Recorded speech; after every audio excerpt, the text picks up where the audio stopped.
Hello, everybody. It's Oh, another wonderful day, and we're here again on the World Bridge podcast, and we have another interesting topic today. Actually, we're going to continue from the topic we started the last episode, and we're going to continue that today because we didn't finish that topic. It was quite an interesting one, and before we go on, I just want to you know, give a shout out to my partners here. I have Modupe and Ademola. Do you guys want to say hi to our audience? How you all doing, everyone? All Welcome back. right. I hope you guys are ready to, bring out some knowledge today, some insights, and let's impact some lives out there. So yeah. the topic is couples and money. I don't want us to waste time. I want us to be able to cover, what we have today. So couples and money. We started last week. We talked about couples having separate finances. We talk about how our, money belief shapes our lives by the time we get married or as and we live with somebody that comes from another background, and the things that we need to do in order to be able to avoid clashes and being able to build together. Okay, so today we're going to continue starting with the power dynamic when it comes to money. When it comes to money, who earns more, who decides more? That's something that's it could be a problem, and all these things that we're talking about is just to be able to help us to come to an understanding uh, so that we can build together. So we're not focusing on the wrong things. We're putting our focus, our attention on what's it's needful. So let's talk about the power dynamics in the family when it comes to couples and money. Okay. Um. Uh. I would say, how can I put it? Let me give a little bit. We talk about income differences.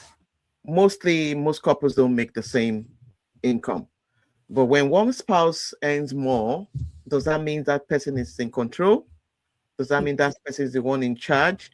How does it work? Is there a gender role? Are there gender roles, cultural expectations? Let's just discuss this. How do you see it, Mudupe, if you want to go first? Thank you. And yeah, I'm happy to take a bite at that. The fact that there will be, income differences between two partners does not necessarily define the role in that marriage. Because when we begin to look at it from that standpoint that, whoever earns more per time should take the power seat, then we have literally we've lost the intention and the real meaning of marriage. Marriage is not a competition, people. It is partnership. It is collaboration. Okay. So which means two powerful individuals who are powerful in their own state have left their parents, left their family to form a new family. Right now they become together. The fact that one person hands, and it has nothing to do with gender, because this is 2026, it's the 21st century, and we see things, taking a all different dimension. We see ladies earning very high, sitting on the top, echelon of power in the corporate America, or even, in the corporate world. We've seen even situations whereby we have the men, we have both women roles and men role, even at that level. So just like the woman can drive that same income that the man brings to the table, right? It doesn't necessarily mean that now you have the power. Every single person will subject, will submit, not subject, will submit to a man that has a vision. So which means now the man has a role, whether he brings in anything or he brings in nothing. Everybody's family dynamics is also very different. We have a situation whereby the woman might be the only, source of income that comes into that home. And the man is there taking care of the home front. You'll be shocked. From taking care of the children to getting them to school, even making the meals, That might sound so strange in a so-called traditional setting, but hey, we're just saying things that are very relevant, especially in diaspora, things that are going on. Now, that does not give the role of the father, right, or to the woman, because now she's the one earning more, and does not necessarily say now you are the man, you are the one wearing the skirt. No, this is a partnership. It's a collaboration. What can we do to support one another? You bring this to the table. We are here helping, in this regard. Let's make this work for us. And there are phases and milestones in life. So there will be that milestone whereby now the children are all grown. They can fend for themselves. Daddy can literally, find something to start doing, or mommy can start finding something to start doing, rather than leaving now the source of income of that family to one. So I am not of the opinion that whoever earns more than the other, is now the alpha and the omega of that arm. It has to be a collaboration. All right. So say marriage is not marriage is partnership, not a Not a paycheck competition. Okay. So Ademola, do you have something to say to this? That's just in today's world, and if we really even look at it, the way God actually made man and woman is not for one person to really be lord over the other. If we really understand God's agenda was more of a complement for people to come together as one. And I think that oneness is what's being lost as a result of we not even understanding what is even the essence of this marriage. Why is it? Yes, money is part of the subsets of things that happen in the marriage, but we can't let money define how the marriage runs. Money is very integral in getting things done. Yes, we get that. And whoever's bringing, the majority of the income should not lord over the other person. That's the wrong mindset. That's the reason why marriages break. Because either if it's the man with the money and lording over his wife, at some point in time, the marriage is going to break. And vice versa, the marriage is going to break. So we need to understand that it's all about we just complementing each other. And I think this is so important. This is so apt. And we need to get rid of our biases, our cultural beliefs, what our backgrounds look like, because we're constantly evolving. Things are changing. So we can't be stuck in Timbuktu and we expect our marriages to still thrive. And that's all I'm just going to say. Thank you. That's so good. And it's very important, both needs to be heard. Both, the two people in that relationship, both of you need to be heard. So I want you to just, ask yourself, think about it. Do you both feel heard financially and in money decision, or is it just one-sided? And if that isn't working, if you think that's a problem, you have to do something about it. All right, got to do something about it. We're trying to just point out things that could hinder you from building a legacy that is important, that you need to build. So deal with that situation now, okay? And they said it's partnership, it's not a paycheck competition.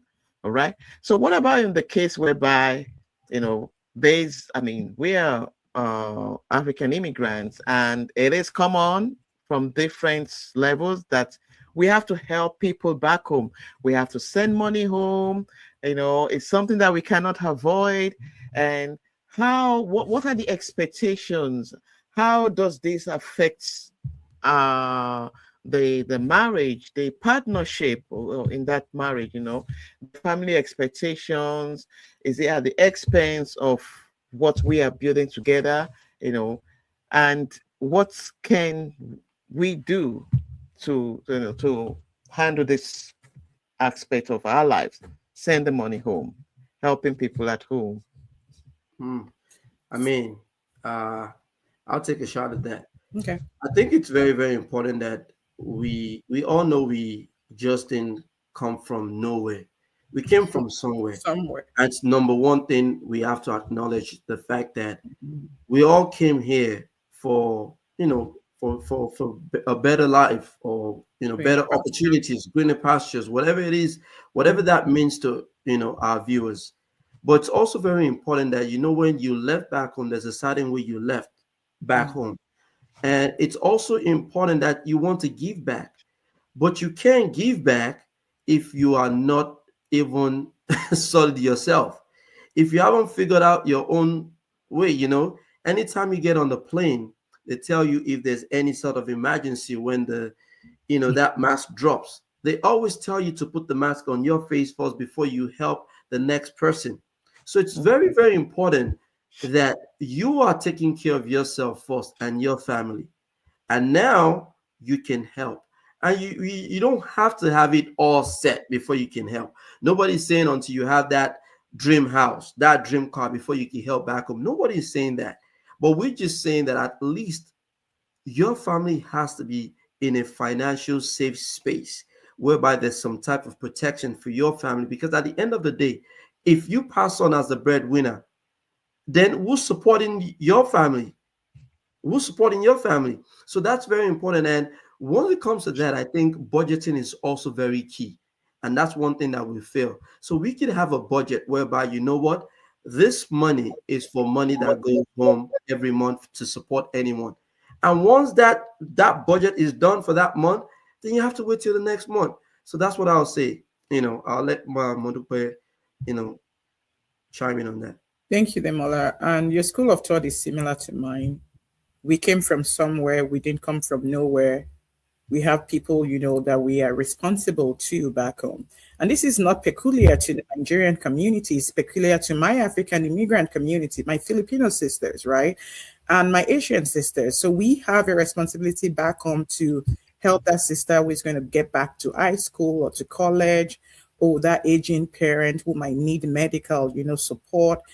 And the list is endless. So I think I will take a stab at it from the angle of, if I am now considered to be in a relationship that is called partnership, so I'm not going to be the only driver of that vehicle, right? So I have my other party in that vehicle as well. So which opens us up to what? Two families, right? To extended family. Mm-hmm. So I think in addition to what you said, the budget, the this, the that, there should be a communication. How far is too much? How far do we intend to do this, right? Set boundaries. Because to be honest with you, if boundaries are not set, it will get to a point whereby the two extended families, they have a way of causing a clash between the two most important, individuals in this picture. All the time. Yeah. You see, which is why I said, okay, I'm not going to regurgitate what you said, but let me put them icing on the cake and say, okay, what about these two important people here? This is the husband and the wife we're talking about. They're having a conversation. So there is a demand from the paternal side. There is a demand from the maternal side. And then there are some levels of extended. You want to understand that there are some level of extended family that they are not, you don't even know them. They'll tell you it's your grandpa's cousin, mommy's cousin. They are so another level. You'll be shocked, right? These are people you don't even know. But now there is a demand on your resource. Couple needs to reach a consensus and have a conversation about this, right? And if they don't feel comfortable in doing that, that is where the rift is going to come in. So communication cannot be compromised when it comes to that. At all. Are we still obligated to send those remittances home? That's it. That's how we're wired. Why am I also stressing that? I'll just say the last one and turn it back to Debola. The reason is because we came from a particular sport environment, right, that is not necessarily, exposed to what we are exposed to here. Yeah.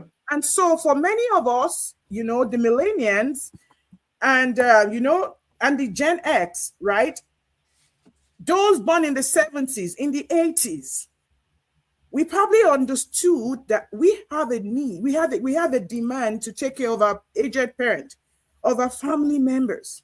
But now we're talking about another entire generation. I'm talking about the Gen Zs. I'm talking about the Gen Alphas, right? And the Gen Betas who are going to be born in 2026 and going forward.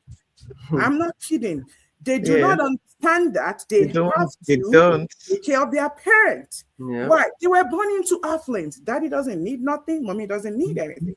Yeah. Now, this is where the clash comes in.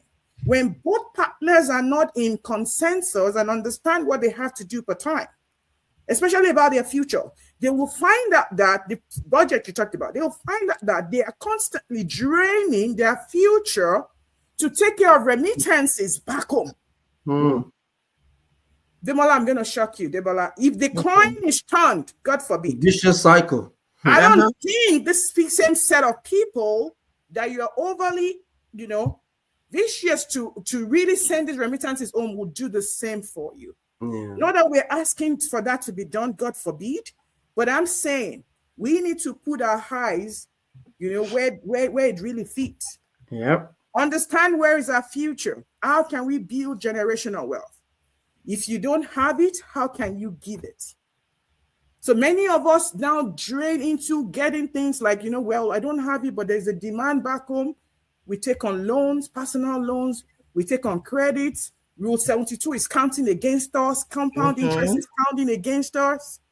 It's not going to work. We're not going to build sustainability, stability, wealth, right, in our old age that way. Remember to send those remittances.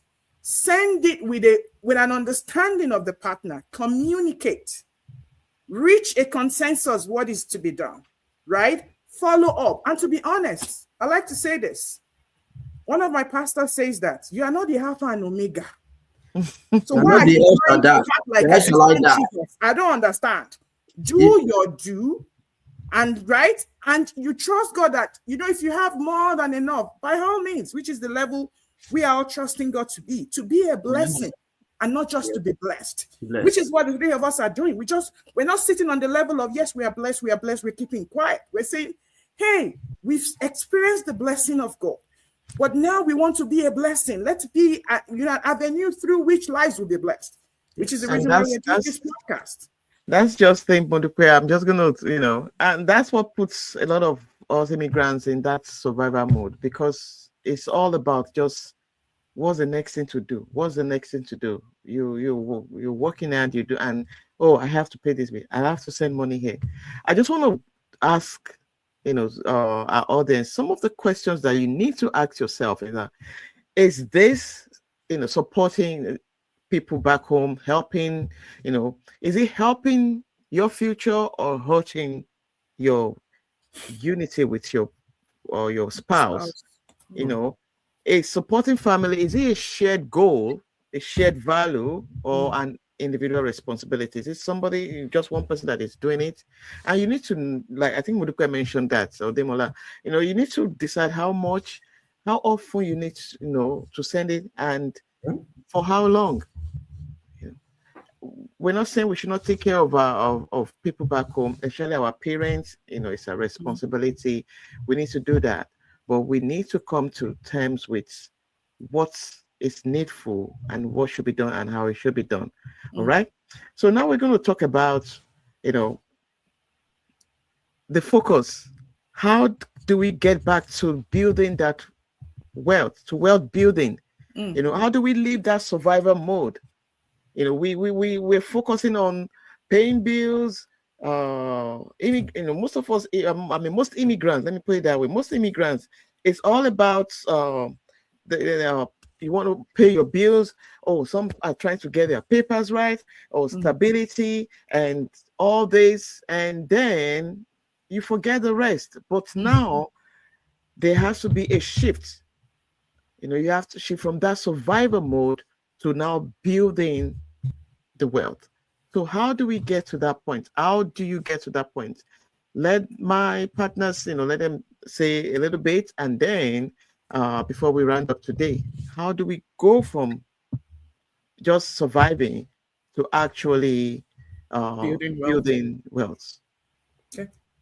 Yeah, one of the things that comes to mind is, like we already talked about partnership, sharing similar aligning visions, because once both party, both couples have come together deciding that, this is where we want the trajectory of our family to be, like especially when it comes to area of finances. Once you have that alignment, it becomes easier because everything else is in priority. Once there's no order of priority, then everything spirals out of control. And I think that's one area that we probably need to start focusing on. What's our future gonna look like? If what are we doing today that will let us to live the kind of future we want, so that we don't become the ones at the end of the stick. And that's very, very important. If we don't start thinking about those things, what are we investing? We stop talking about building assets, owning assets, putting structures in place so that we can have that financial success that we are, whatever that looks like to each and every one of us.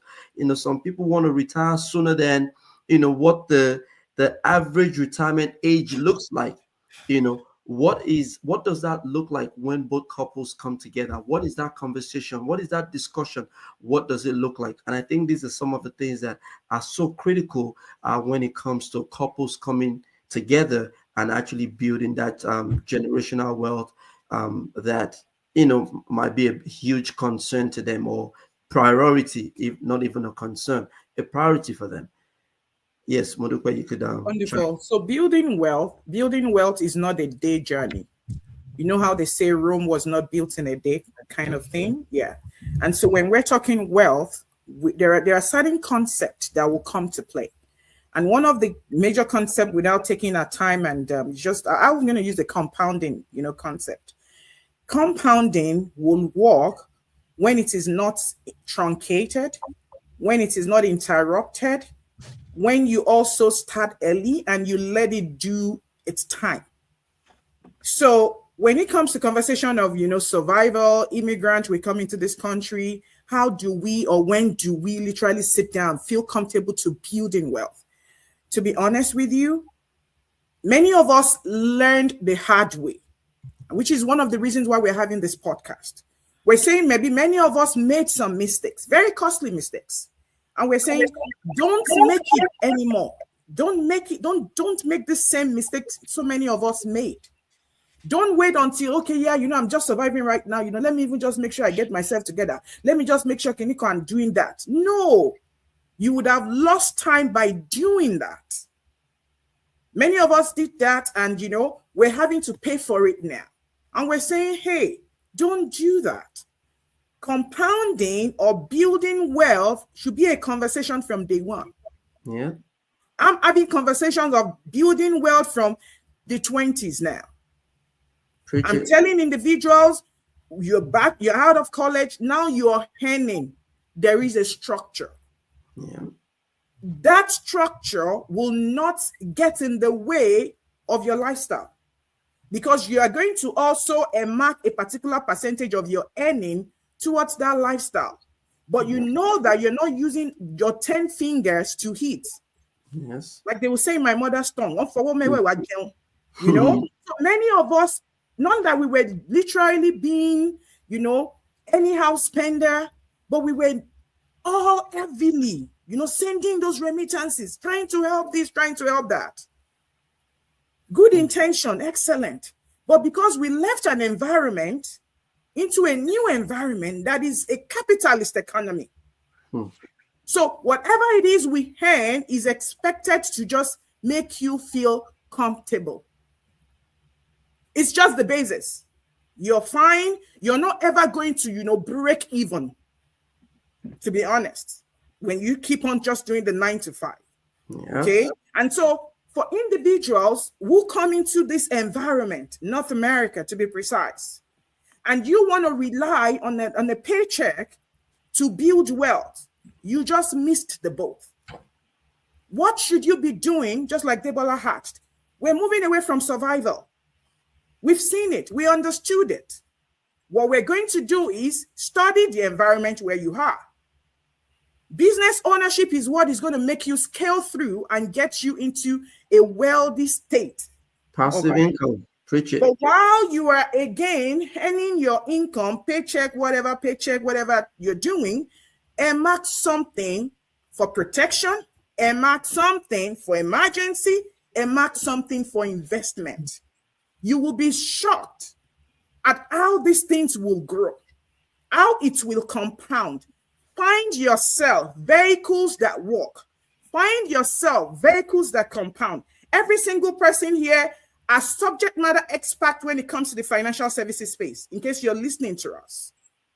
We literally have conversations about money every day, twice on the weekend, sitting down before clients, showing them how they can build wealth, not only in a safe vehicle, in a vehicle that is not volatile, in a vehicle that will not just all of a sudden give them heart attack, for lack of better word, that will set them up in line with their objective as well as their mindset. Risk tolerance also comes to play. So Deborah, surviving and just doing this paycheck thing is not going to help no one. Not at all. Building wealth the right way, understand your environment, find out what is working. Business ownership will thrive in North America anytime, any day. Ask those who are already doing it. Partner with strategists, those experts in financial services who will sit you down, design a tax smart strategy for you that will be of benefit to you, to your family.